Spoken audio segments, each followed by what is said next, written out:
तर नमस्कार मित्रांनो, परत एकदा आलो पण नवीन व्हिडिओ घेऊन आणि नवीन टॉपिक घेऊन. मित्रांनो, आज जे अनुश्रीनं वागली ते एकदम चुकीचं होतं, कारण की एखादा व्यक्ती रडतोय पुढे आणि हे हसते, हे एकदम चुकीचं होतं. तर मित्रांनो, ह्या व्हिडिओमध्ये सगळ्या गोष्टी करणार, व्हिडिओला स्टार्टिंग पासून सुरुवात करूया. तर चला व्हिडिओला सुरुवात करूया लगेच. त्याआधी सांगतो मित्रांनो, तुम्ही जर व्हिडिओ नवीन असाल तर चॅनलला सबस्क्राईब करा आणि व्हिडिओला लाईक केल्याशिवाय कुठेही जाऊ नका.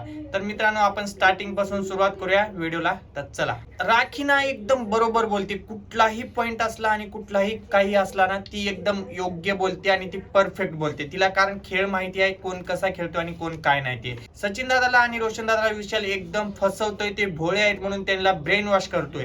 ब्रेन वॉश पूर्ण केला आहे आणि त्याच्यामुळे त्यांना डायरेक्ट बॉटम मध्ये पण नाही, डायरेक्ट फेल मध्ये टाकलेला आहे. टॉप मध्ये स्वतःला टाकलेला आहे आणि फ्लॉप मध्ये रोशन दादाला आणि सचिन दादाला टाकलेला आहे. रोशन दादाला आणि सचिन दादाला एकच सांगणार की तुम्ही गेम खेळा, तुम्ही खेळताय, पब्लिकला माहिती आहे तुम्ही टॉप आहेत, तुम्ही स्वतःला फ्लॉप म्हणून घेऊ नका. तो तुमचा ब्रेन वॉश करतो, एवढं लक्षात ठेवा.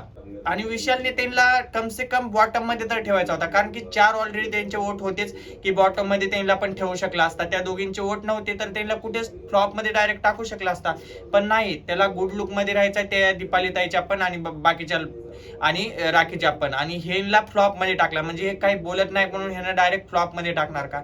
हे एकदम चुकीचं आहे. गेम मला तर आजचा हा फ्लॉप आणि टॉपचा बिलकुलही आवडलेला नाहीये.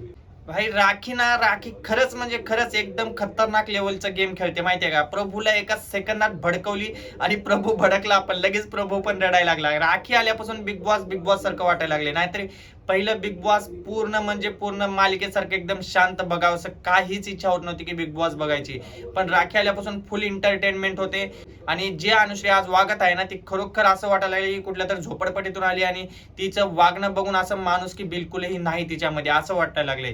कारण की कुत्र्याचं शेपूट किती पण सरळ करायचं बघा, पण ते वाकडे राहते. ह्या अनुश्री सारखं, अनुश्रीला कितीही चांगलं समजा पण अनुश्री चांगली बिलकुलही नाहीये. तुमचं काय मत आहे कमेंट मध्ये नक्की सांगा.